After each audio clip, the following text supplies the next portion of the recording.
こんにちは、こんばんは、おはようございます。日本語 V ティーチャーのわさびです。今日は地獄楽の主題歌ワークに出てくる四字熟語から歌詞を勉強します。その前に四字熟語って何か知ってますか？四字熟語とは4個の漢字で作る意味のある言葉、慣用句のようなものです。四字熟語は2つの熟語がセットになっているものがほとんどです。でも漢字4文字なら全部四字熟語になるかというとそうではありません。ワークに出てくる四字熟語は地獄楽のテーマになるものばかりです。歌詞を読むためのヒントもたくさん出していくので皆さんも一緒に考えてみてくださいね。それではワークの世界へいざ。変幻自在、自由に体の形を変えたり消えたり現れたりすることです。変幻自在の命むき出したれ。自分の思った通りに自由に形を変えることのできる命を隠さないでそのまま表現する。表に強く出して見せてあげろと誰かにかなり強い言い方でアドバイスをしています。誰が誰にアドバイスしてるんでしょうか。名宣自称。名前はそのものや本来の性質、オリジナルのキャラクターやネイチャーを表すという意味です。実体がない分まだ出来損ない。名宣自称です。噂ごと吸い取れ。リアリティがなくて今も人間としてまだ未完成で出来上がっていない。伽藍堂という私の名前はこんな私の本質を表しています。みんなが知らないところで話している私のいい話も悪い話も全部取り込んで自分の力に変えなさいと命令しています。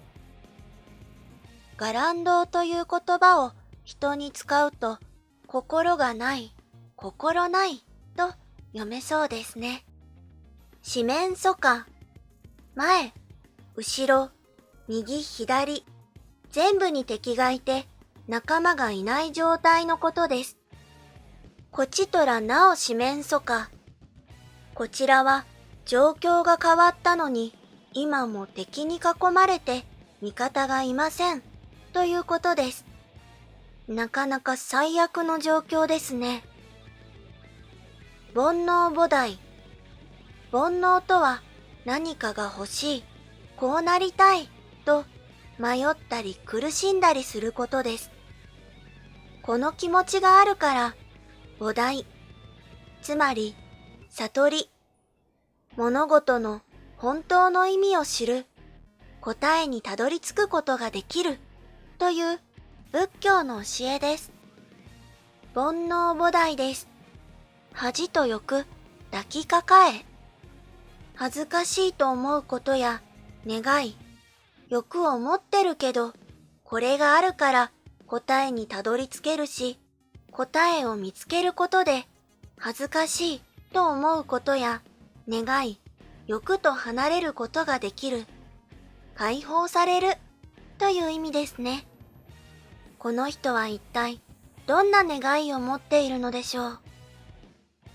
陰銀美老。丁寧すぎるとなんか嫌な感じがするという意味です。例えば社長がご覧になられるというと too much です。社長がご覧になる、社長が見られるが正しい日本語です。このように丁寧すぎて逆に失礼になる敬語のことを二重敬語と言います。禁止事項のみ日々進歩、陰銀美老無礼行為。してはいけないことだけが毎日すごく速いスピードで上手になっていきます。例えばどんなことかというと、丁寧すぎて逆にすごく失礼なアクションなどです。と読むことができるかもしれません。一体どんなことをしているのでしょう。色即是空。目に見えるものはすべて仮の姿で、それはどんどん変わっていくから本当の姿はないという仏教の考え方です。とても難しいですね。ちょっと前と後ろの歌詞とつなげて全体を読んでみましょう。さあ、今日は今日で、明日はまた明日、甘んぜよ。毎日違う一日なんだから仕方ないと思って受け入れよう。患っていこうぞ。生身のさすらい。